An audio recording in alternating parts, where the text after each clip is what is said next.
జై శ్రీరామ్. హిందూ బంధువులందరికీ నమస్కారాలు. ఆల్మోస్ట్ 1 ఇయర్ అయిపోయింది రేవంత్ రెడ్డి గవర్నమెంట్ వచ్చి తెలంగాణ రాష్ట్రంలో పడ.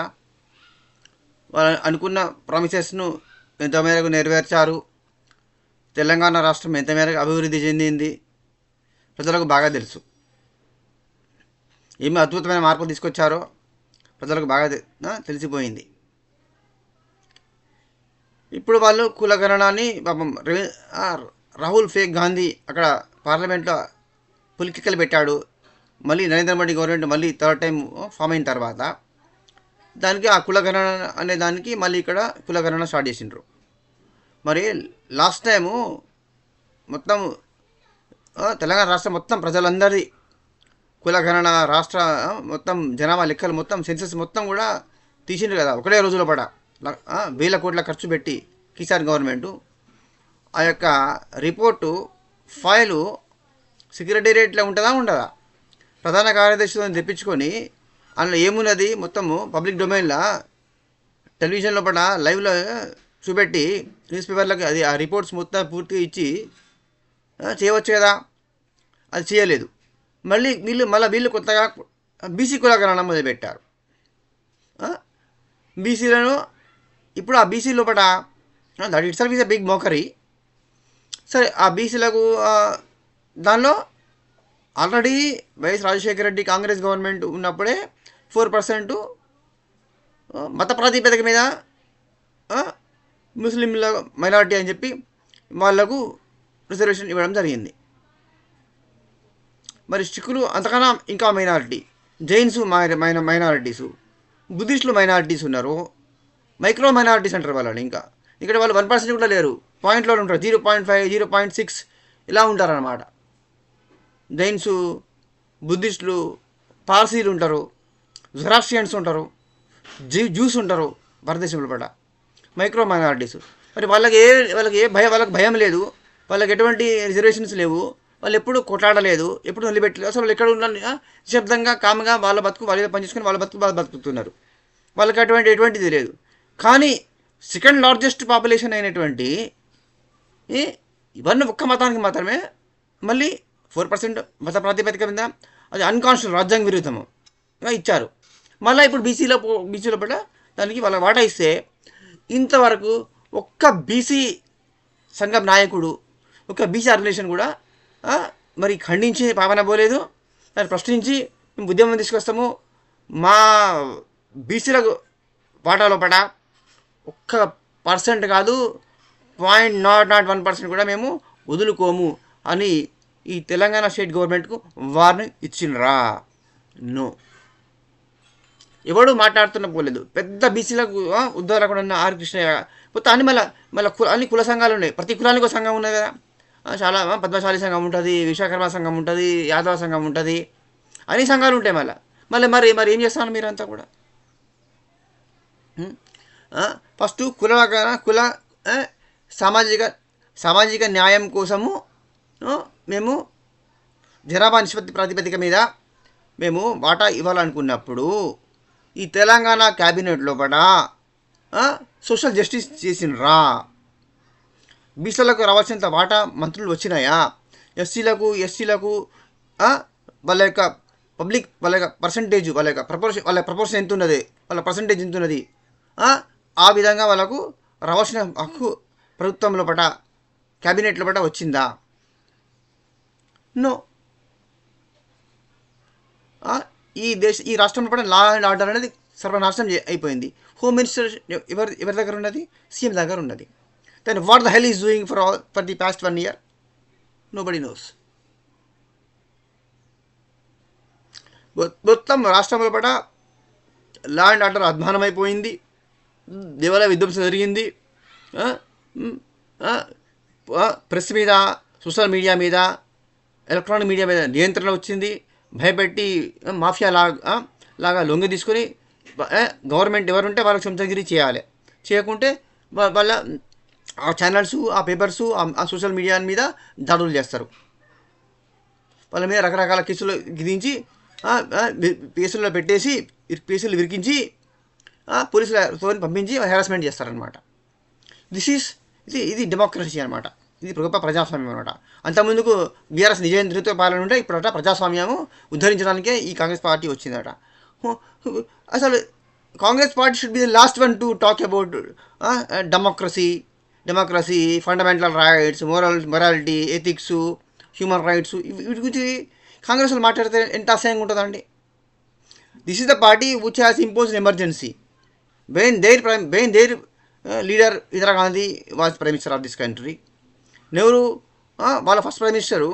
ఆయన ఎంతమంది ఎన్ని సినిమాలు బ్యాన్ చేసిండు, ఎన్ని పుస్తకాలు బ్యాన్ చేసిండు, ఎంతమంది రచయితలను బ్యాన్ చేసిండు, ఎంతమంది పోయట్స్ను రైటర్స్ను వేధించిండ్రు.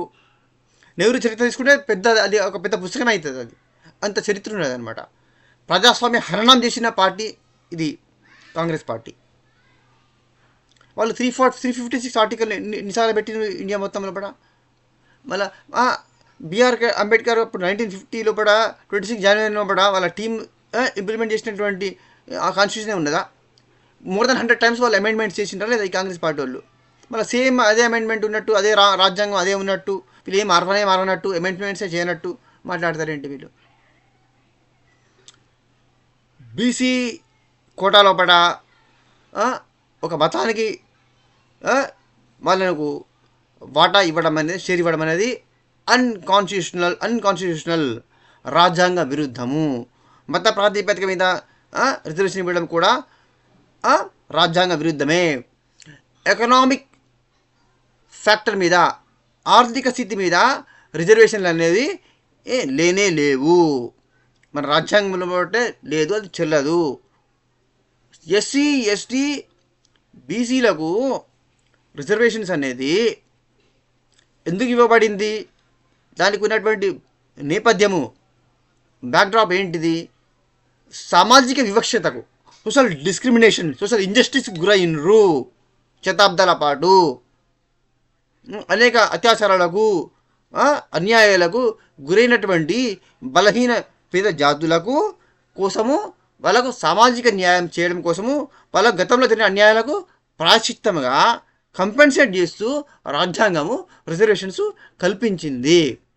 ఎస్సీ, ఎస్టీ వీటన్నిటి కూడా ఎకనామిక్ ఫ్యాక్టర్ మీద కాదు, ఆర్థిక ప్రాతిపదిక మీద కాదు, సామాజిక వివక్ష మీద, సోషల్ డిస్క్రిమినేషన్, సోషల్ ఇంజస్టిస్ మీద, ఆ ఫ్యాక్టర్స్ మీద రిజర్వేషన్ ఇవ్వడం జరిగింది.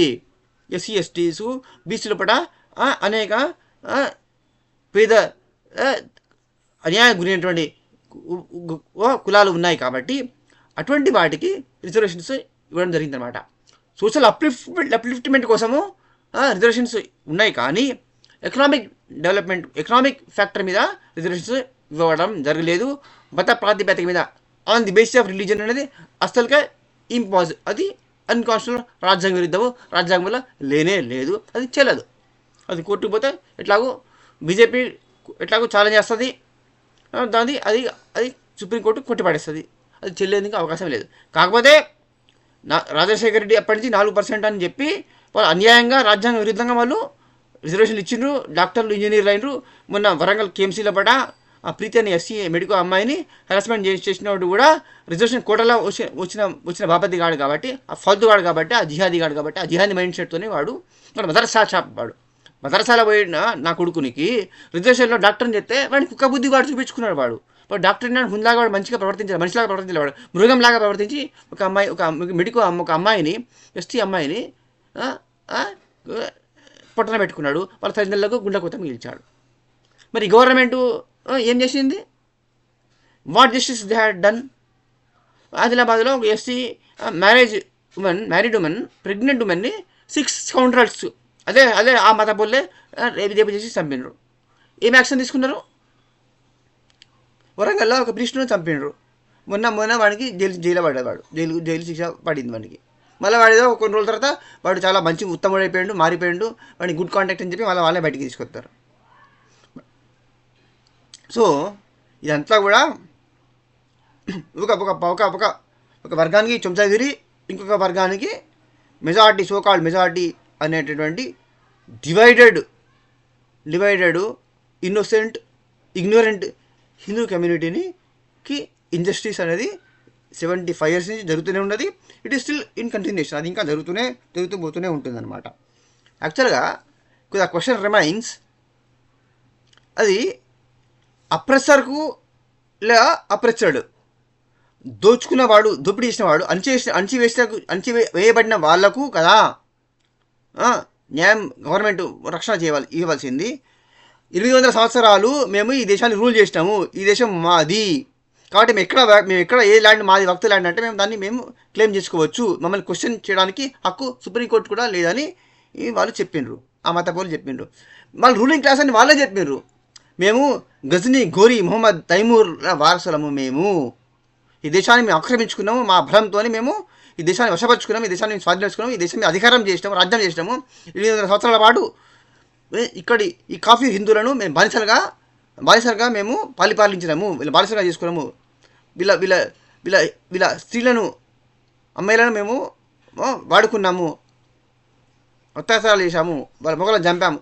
సో వాళ్ళు ఇంత బాహటంగా గొప్పగా ప్రౌడ్గా వాళ్ళ చరిత్ర రాసుకున్నారు. వాళ్ళ పుస్తకాలు ఇప్పటికి ఉన్నాయి కదా, వాళ్ళ ఉర్దూ, అరబీ, పార్సీ పుస్తకాలు ఇప్పటికి ఉన్నాయి కదా, గొప్పగా రాసుకున్నారు కదా. రూలింగ్ క్లాస్కి ఎవడన్నా రిజర్వేషన్ ఇస్తాడు ఎవడన్నా? అప్రెసర్ కాను, గవర్నమెంట్ ఉన్నది అప్రెసర్కి సపోర్ట్ చేయడానికి అవసరమా? అప్రెసర్డ్ సెక్షన్కు సాయం చేయడం కోసం ఉన్నదా? వేయబడిన వాడిని కదా గవర్నమెంట్ సపోర్ట్ చేయవలసింది, గవర్నమెంట్ నిలబడవలసింది. అధికారం చేసిన వాడిని వైపు ఉంటుందా? అధికారంలో వాడు ఎలీట్ క్లాస్ కదా, వాడు ఎలీట్ క్లాస్ పీపుల్కు నువ్వు రిజర్వేషన్ ఎట్టిస్తావు నువ్వు? మళ్ళీ అది ఇంకో question, have they not taken 2 countries on the basis of religion? Pakistan, Bangladesh అనే 2 దేశాలు మత ప్రాతిపదికగా విభజించబడినప్పుడు ఈ దేశము మిగిలినటువంటి హిందూ, సిక్కు, బుద్ధిస్ట్, పార్సీ, జైన్స్ సంబంధించిన దేశం కదా ఇది. ఇక్కడ వాళ్ళకు సరే మిగిలిన వాళ్ళు ఉంచడం అన్యాయము. అంబేద్కర్ గారే చెప్పారు, మొత్తం అందరినీ ఎలాగొట్టండి, ఒక్కరిని కూడా వాళ్ళ మత పౌరులు ఉండదు, డేంజర్ అని చెప్పారు. అయినప్పటికీ కాంగ్రెస్ పార్టీ వాళ్ళని పెంచి పోషించింది. ఎందుకంటే వాళ్ళ ఫ్యామిలీ అది ఆ హైబ్రిడ్ ఫ్యామిలీ కాబట్టి, వాళ్ళ రక్తమే కాబట్టి, వాళ్ళ తైమూర్ వారసులమే, ఔరంగజేబ్ వారసులమని వాళ్ళు అనుకున్నారు కాబట్టి, వాళ్ళు ఇంకా అదే నమ్ముతున్నారు కాబట్టి, అదే లెగసీ వాళ్ళు కంటిన్యూ చేస్తున్నారు కాబట్టి వాళ్ళు ఫెసిలిటేట్ చేసినారు. వాళ్ళు అడ్డగోలుగా 3-4 మేము ఈ దేశ రాజ్యాంగాన్ని యూనిఫామ్స్ మేము సెక్యులర్ కాన్స్టిట్యూషన్ మేము అంగీకరించాము, మేము 4-5 పెళ్ళిళ్ళు చేసుకుంటాము, 2 డజన్ల పిల్లలు పుట్టిస్తాము, మేము జనాభా పెంచుకుంటూ పోతాము, జనాభా నిష్పత్తి ప్రకారంగా మేము జనాభా పాపులేషన్ ఎక్స్ప్లోషన్ చేసి మేము ఆగే మళ్ళీ ఈ కంట్రీని టేక్ ఓవర్ చేస్తాము, గజ్వా హిందూ చేస్తాము అని మాట్లాడుతున్నారు. వీళ్ళకు shamelessly this CM, what I should say, how I should address him, there are no words to encapsulate, to describe about his character. మరి బీసీ లోపల వాళ్ళని ఇంక్లూడ్ చేయడము ఇది ఎంత మేరకు న్యాయము? మైక్రో మైనారిటీస్ అనేటువంటి బుద్ధిస్ట్, జైన్, సిక్కుల లోపల పేదవాళ్ళు లేరా? మరి వాళ్ళకు మీరు ప్రత్యేకమైనటువంటి స్కూలు, కాలేజీలు మైనార్టీ పెట్టించరా? మరి వాళ్ళకు మైనార్టీ స్కూల్స్ అని సిక్కుల స్కూల్స్ లేవు తెలంగాణలో పట, ప్రత్యేకమైనటువంటి మైనార్టీ రెసిడెన్షియల్స్, హాస్టల్స్ పెట్టి వాళ్ళకి ఎందుకు అప్లిఫ్ట్మెంట్ చేస్తలేదు? ఎందుకో? Are they not part of this country? Have they not sacrificed for the independence? ఈ దేశం స్వతంత్రం కోసము ఎక్కువ మంది ప్రాణత్యాగం చేసింది సిక్కు కమ్యూనిటీ. మీ ప్రధానమంత్రి ఇందిరాగాంధీ అసాసినేషన్ తర్వాత ఎన్ని వేల మంది సిక్కులను ముచ్చకొత్తకు వచ్చినారు మీరు? ఆ పాపంలో కాంగ్రెస్ పార్టీకి భాగస్వామ్యం లేదా? మీరు న్యాయము, నీతి, సోషల్ జస్టిసు ఇవన్నీ మాట్లాడితే చాలా చాలా అసహ్యంగా ఉంటుందన్నమాట. You have no moral right to talk any of these words. BJP party news spectator లాగా ఉండకుండా ఏదో స్వీపింగ్ స్టేట్మెంట్స్, 1-2 కామెంట్స్ ఇచ్చి మేము రెస్పాన్స్ ఇచ్చామని కాకుండా, I would first of all I would like to suggest to that spineless Central Minister Mr. Kishan Reddy, if we have guts give a call to the people of this Telangana రాష్ట్ర ప్రజలు బీసీలందరికీ call ఇచ్చి మొత్తం రాష్ట్రం మొత్తానికి బీసీల road మీద తీసుకొచ్చి ఈ రాష్ట్ర ప్రభుత్వాన్ని సమీపజేసి మళ్ళొక సెకండ్ తెలంగాణ ఉద్యమం వస్తే తప్ప సామాజిక తెలంగాణ అని ఎవరైతే పొలిటికల్ పెట్టారో నిజమైన సామాజిక తెలంగాణ బీసీలకు న్యాయం జరిగినట్టే వస్తుంది. First of all this fellow should quit from the post of CM. ఒక బీసీనో ఒక ఎస్సీనో ముఖ్యమంత్రిని చేయాలి. అప్పుడు సామాజిక న్యాయం అనేది అప్పుడు స్టార్ట్ అవుతుంది. First of all you implement, you follow what you are trying to preach to the people of this country. Mister the Congress pseudo Congress fake politicians Congress of course anyway మిమ్మల్ని కాంగ్రెస్ వాళ్ళు మిమ్మల్ని ఇంటెలిజెంట్ అనుకోను నేను. Unintelligent, dishonest, most corrupt, unethical, ugly people of Congress, including CM, follow. First of all, you quit the job, make one BC as CM of this state, then start talking about social justice. Please share and subscribe. Jai Shri Ram, Jai Shri Krishna, Vande Mataram.